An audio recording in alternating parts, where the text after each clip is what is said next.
안녕하십니까. 저는 안세회계법인의 강우석 회계사라고 합니다. 오늘은 군소정당과 무소속 후보들에 대한 정책 중 세법에 관련된 공약에 대해서 살펴보는 시간을 갖도록 하겠습니다.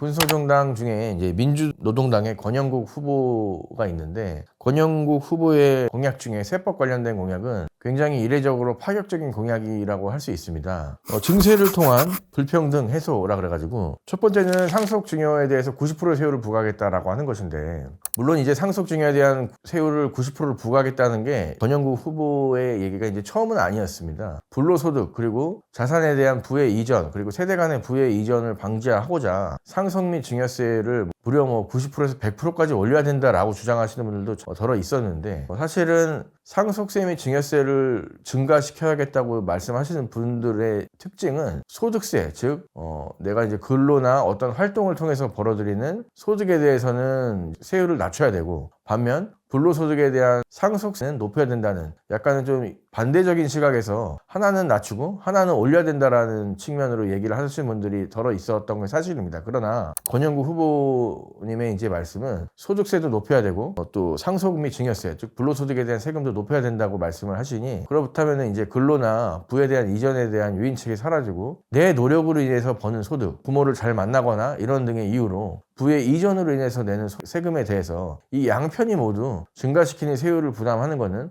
다소 좀 바람직하지 않은 시각이지 않을까 이렇게 생각을 합니다.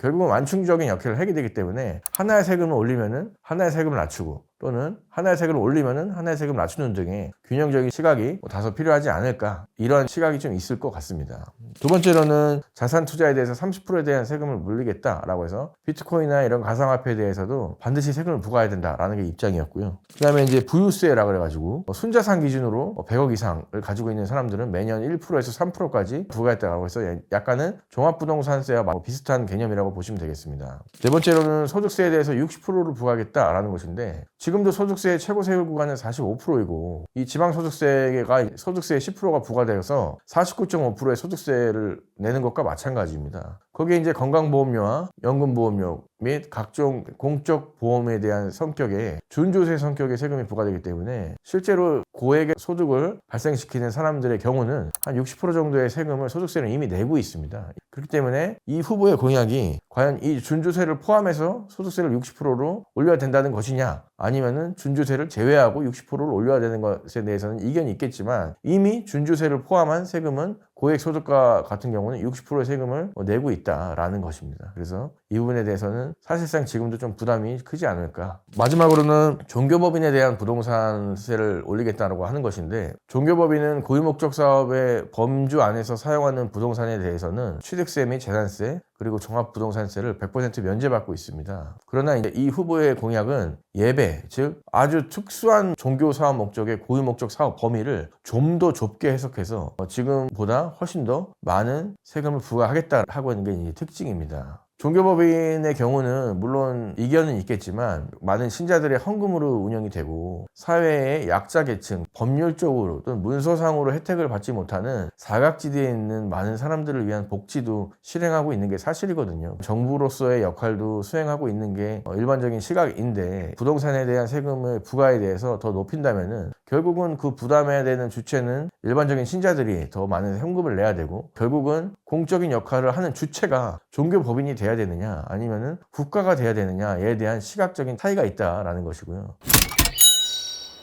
그 다음으로 이제 무소속의 황교안 후보의 공약 중에는 저출산에 대한 대책, 그리고 벤처기업에 대한 육성을 하는 쪽으로 정책을 마련하겠다라고 하고 있는 게 특징이었습니다. 다만 좀 아쉬웠던 거는, 정부의 예산에 있어서 지출을 한다면은 반드시 수입도 고려를 해야 되는데, 지출적인 면만 너무 강조를 하고 그 지출에 대한 세수를 증대시키는 것에 대해서는 어떻게 할 것인가에 대해서 일반에게나 특별에게 또는 기금에 대한 것을 편성해서 하겠다라고 하는 등 다소 좀 추상적으로 그 재원에 대한 마련책을 기재했다는 것에 대해서는 다소 아쉬움이 남습니다. 마지막으로 무소속의 송진우 후보님의 공약에 대해서 말씀을 드리는데, 국토종합개발의 한 일환으로서 지역을 좀 더 균형 있게 발전되도록 개편하겠다라는 게 첫 번째 핵심이었던 것 같고요. 두 번째는 시장 경제를 회복하겠다라고 해서, 처음에는 제가 이제 이 공약을 봤을 때 자본주의 아니면은 뭐 시장 경제주의에 따른 경제를 회복하겠다라는 뜻으로 오해했으나, 시장 말 그대로 전통시장에 대한 경제를 회복하겠다라고 하는 측면으로 보입니다. 그래서 전통시장을 활성화하기 위해서 전통시장 디지털화 및 온라인 연계 판매를 지원하겠다. 그리고 중소기업 소상공인 대상 저금리 정책을 확대하겠다. 국제금융센터 및 외국계 금융기업을 유치하겠다라고 하는 다소 이색적인 공약을 말씀하셨습니다. 또한 다문화 가정지원처를 신설해서 외국인 근로자에 대한 차별 그리고 편견을 금지시키겠다고 하는 등 인권 존중과 다문화 포용 사회에 대한 실현에 대해서 공약을 말씀하신 유일한 후보이지 않을까. 다문화에 대한 편견 그리고 차별을 방지하는 조항은 선택이 아닌 필수가 된 시대인 것 같습니다. 그래서 어떻게 우리가 포용적으로, 그리고 어떻게 우리가 대한민국화할 것인가에 대해서는 다른 많은 후보님들도 깊은 고민을 해보시면 참 좋을 것 같습니다. 이상으로 군소정당 그리고 무소속 후보에 대한 세법적인 측면에 있어서의 공약을 말씀드리는 시간을 가졌습니다. 다음 시간에는 이재명 후보에 대한 시간을 마지막으로 가질 텐데요. 이재명 후보가 가지고 있는 공약 중에 세법에 관련된 것, 그리고 한창 이준석 후보와 이재명 후보의 그런 다툼 중에 이제 호텔 경제론이라 그래가지고, 이재명 후보가 호텔 경제론에 대해 설명한 부분에 대해서 이재명 후보에 대한 가치관과 그리고 민주당에 대한 정책 부분에 있어서 좋은 점과 나쁜 점에 대한 부분에 대해서도 같이 말씀드릴 수 있는 시간을 갖도록 하겠습니다. 감사합니다. 정답은 언제나 안새 스마트한 선택 송도에 숫자 위에 신뢰를 더해 프로답게 안새 외계 안새 the best answer.